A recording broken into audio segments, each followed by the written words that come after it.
गुल मोहम्मद साहब जी ऐं उनखे जनम ॾींहं जूं लख लख मुबारकूं आयल सभिनी दोस्तनि जूं महिरबानी ऐं गुल साहब जी महिरबानी जंहिं मूं जहिड़े न अची सघे स्टेज ते चई त हिकिड़ो खाको करे ॾिजाओ कंदासूं पर जेको अलाह ॾिने मां अॼुकल्ह मुल्क जा हालत ॾाढा ख़राबु आहिनि असांजा जेके करप्ट हुकुमरान आहिनि उहे एतिरो मला हिकु खां अलाह खां पोइ दर्जे त उन बि ख़बर ॾियनि तो असी असल में हुयुसि ओमान में कल रात जो प्रोग्राम में गुल साहब फोन कई हींअर दरियल ते एयरपोर्ट ते लथा वरी प्रोग्राम करे असांखे वापसि वञूं आहे मुंहिंजा साथी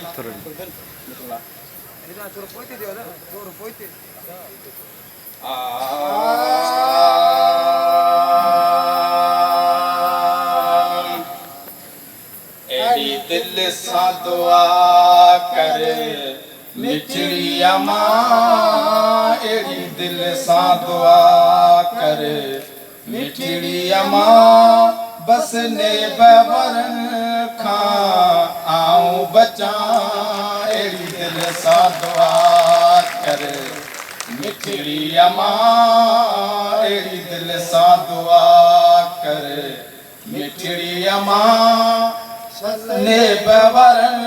खां आऊं बचा एड़ी दिल सां दुआ कर आधी रात जो अची था छिरक पवन कॾहिं साहु मुझो सफ़ा हू था वञनि आधी रात जो थी था छिरक पवन कॾहिं साहु मुझो सफ़ा हू था वञनि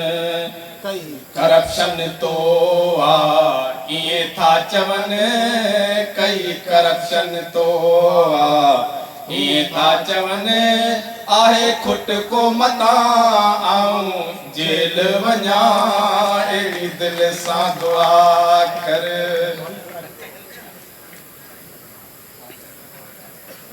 हराम खाई खाइया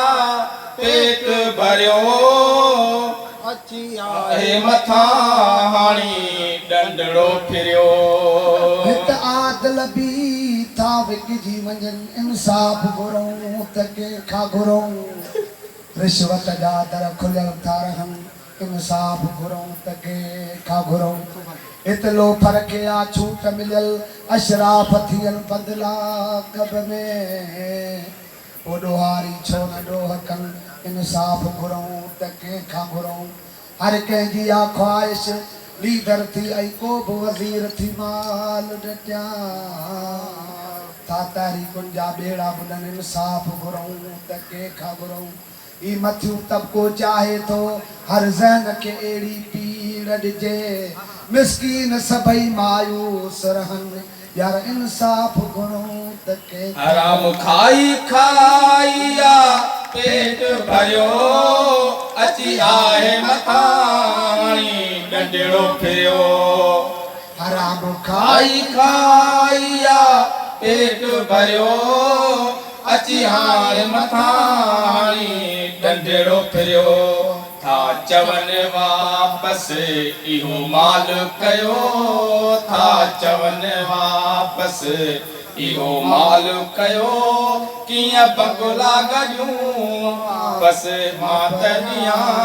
अहिड़ी दिलि सां दुआ कर मिठड़ी अमा अहिड़ी दिलि सां दुआ कर मिठड़ी अमा बस ने बवर खां आऊं बचा अहिड़ी दिलि सां दुआ कर अहिड़ो नेब अची आ कहर कयो मुंहिंजो खाइण पीअण थी ज़हर वयो भलाई जे बदिले बुराई वधी वई हया वियो छॾे बेहयाई वधी वई वयो न्याज़ निवड़त वॾाई वधी वई शरीफ़नि जो कंहिं वटि बि क़दुरु कोन्हे ज़लीलनि जी आहे रसाई वधी वई नथो पाण में को ॾिसे पाप पंहिंजा पचर जाते गाते पराई वधी वई ॾिसण सां बि नथो को बासे दाद ना अहिड़ी अख जी कायर पकाई अहिड़ो नेब अचिया कहर कयो मुंहिंजो खाइण पीअण थी ज़हर वियो रखो हथ हल्को दोस्तन हो चयो रखो हथ हल्को दोस्तन हो चयो पंहिंजो पाण बचा हाणे जुगाड़ी जुमा अहिड़ी दिलि सां दुआ कर मिठड़ी अमा अहिड़ी दिलि सां दुआ कर मिठड़ी अमा बस ने बवर खां आऊं बचा अहिड़ी दिलि सां दुआ कर हाणे बि गुलमोहम्मद साहब 1000 रुपया ॾिनो ऐं हिकु ॿ 350 रुपया पाउन सारंदा ॿिया सभिनी चलो टीवी ते वेठा राजा पुट भले केतिरी बि दुआ बराबरि नेब खां ठुप